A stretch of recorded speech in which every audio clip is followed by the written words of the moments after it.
Hey backyard gardeners, how you doing today? It's time for another episode of Hoe'ing with Dawn. And today I'd like to have a little brief episode on the Concord grapevines that I inherited when Dina and I bought this property.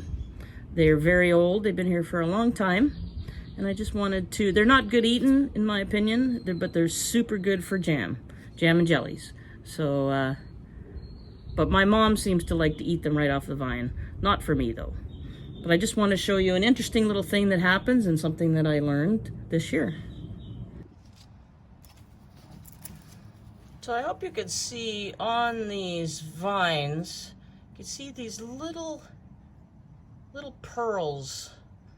And those little clear pearls, I always thought that those were eggs of like moths or bugs or something that was going to eat my grapes. But really, what they are is they're called sap pearls. And they come out in the spring on most grapevines, especially when they have explosive growth.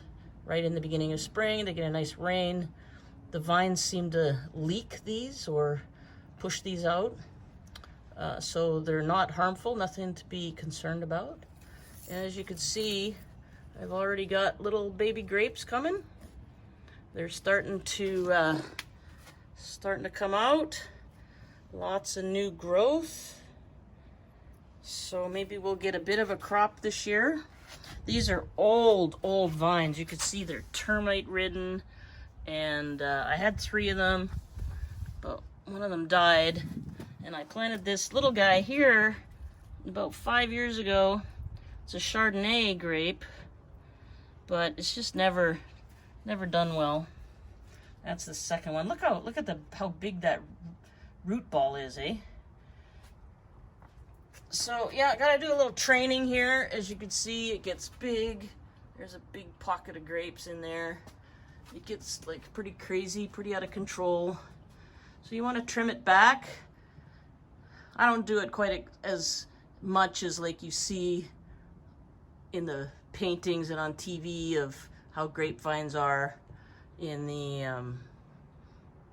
actual wine grapes, but you do got to trim these back or they'll just keep growing and growing, but the actual fruit is still inside, so you're just really taking energy away from the fruit.